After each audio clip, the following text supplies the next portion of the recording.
EVM machine एक ऐसी machine है जिसने मुसलमानों के 20 करोड़ वोटों को जीरो बना दिया। और मुझे नहीं लगता मुसलमानों को इसके बारे में कोई जानकारी है। कोई सेंट्रल गवर्नमेंट में चुनाव होती थी और उस चुनाव में मुसलमानों के विरोध में लोग खुलकर चुनाव लड़े और इसके बावजूद भी बहुमत से चुनाव जीतकर आ जाए। आज तक 2014 के पहले तक ये भारत के चुनाव में कभी भी नहीं हो सकता था, न कभी हुआ।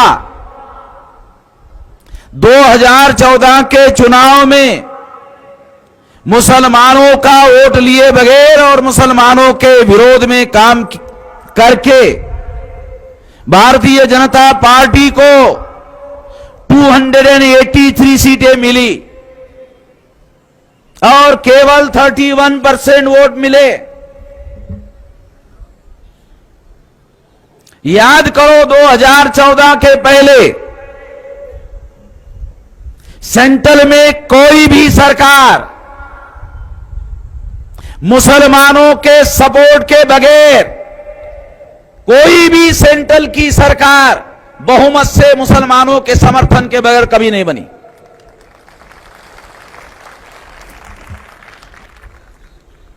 सतहत्तर में 27 साल तक मुसलमानों ने कांग्रेस का समर्थन किया। 50 से लेकर 77 तक तो कांग्रेस 77 तक दिल्ली में सरकार में रही और 77 में पहली बार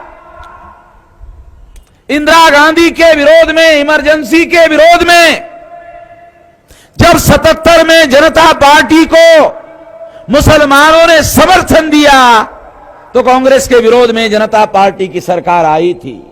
आप लोगों को याद होगा। वैसे हमारे लोगों को भूलने की बीमारी है और भूलने की बीमारी होने की वजह से याद दिला रहा हूं। यह बहुत अहम जानकारी मैं आपको बता रहा हूं। यह सबूत के तौर पर पेश कर रहा हूं कि कांग्रेस की सरकार मुसलमानों के सपोर्ट के बगैर कभी नहीं आई। जनता पार्टी की सरकार भी मुसलमानों के सपोर्ट के बगैर नहीं आई। विश्वनाथ प्रताप सिंह भी प्रधानमंत्री बने मुसलमानों के सपोर्ट से, केंद्र में प्रधानमंत्री बने। आज तक भारत में कोई भी सरकार मुसलमानों के सपोर्ट के बगैर केंद्र में कोई सरकार नहीं बनी। पहली बार 2014 में नरेंद्र मोदी के नेतृत्व में भाजपा की 283 सीटें बगैर मुसलमान के सपोर्ट से बनी। खास बात आप लोगों को बता रहा हूं। और ये मुसलमानों के सपोर्ट के बगैर बन नहीं सकती, बन गई। कैसे बनी? बन नहीं सकती मगर बन गई। कैसे बनी? ये मुसलमानों को पता नहीं है। ये ईवीएम का सबसे बड़ा घोटाला है।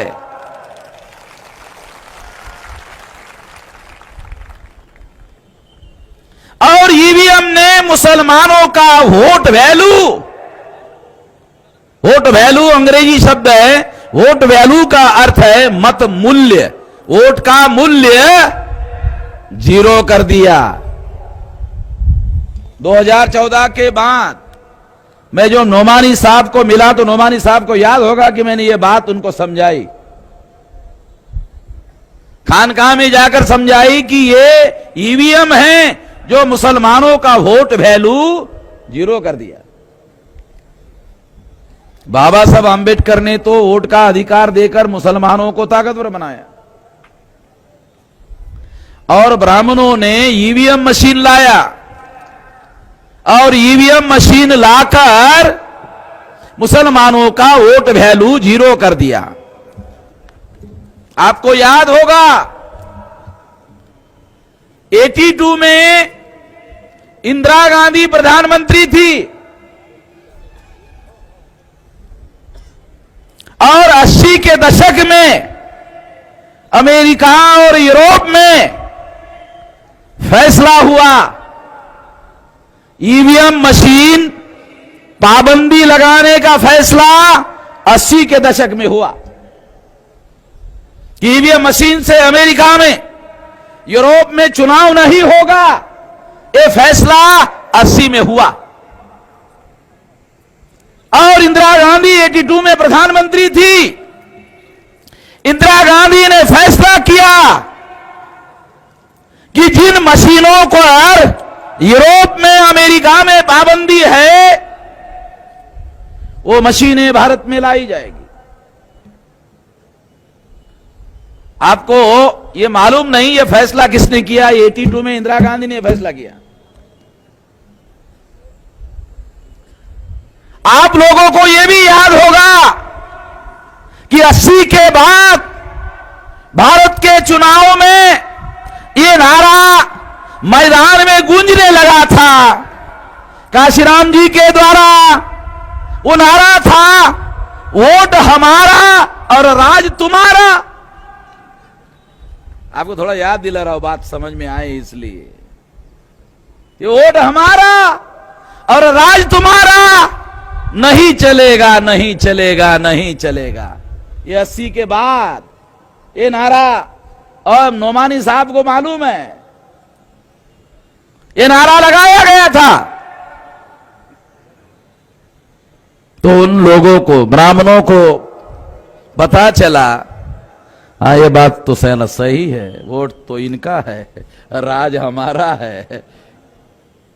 और ये फिर नारा अगर गांव-गांव तक फैल गया तो फिर ये राज अब भविष्य में हमारा आने वाला नहीं है। इसके बावजूद भी हमारा राज होना चाहिए, इसलिए इंदिरा गांधी ने 82 में ईवीएम मशीन पर पाबंदी लगी थी यूरोप और अमेरिका में। और पाबंदी क्यों लगी थी? तो भारत सरकार ने स्टडी किया कि ईवीएम में घोटाला किया जा सकता है और घोटाला करके चुनाव जीता जा सकता है, इसीलिए यूरोप और अमेरिका में पाबंदी लगी। तो ब्राह्मणों ने निर्णय लिया अगर घोटाला किया जा सकता है ईवीएम में तो ये मशीन भारत के लिए सबसे ज्यादा उपयुक्त है, क्योंकि हम तो अल्पसंख्यक हैं। भारत सारे देश भर में ब्राह्मण 3.5% है।